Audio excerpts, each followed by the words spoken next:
Tunturė, akupresūrinis kilimėlis ir pagalvėlė. Dar neišpakuota. O čia vėl Kinetika studijos treneris Jonas.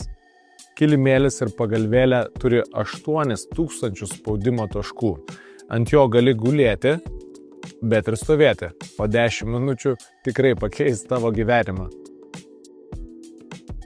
Gulėdamas 10 minučių per dieną gerinsi kraujotaką, atpalaiduosi raumenis, kelsi savo energijos lygį ir gerinsi miego kokybę.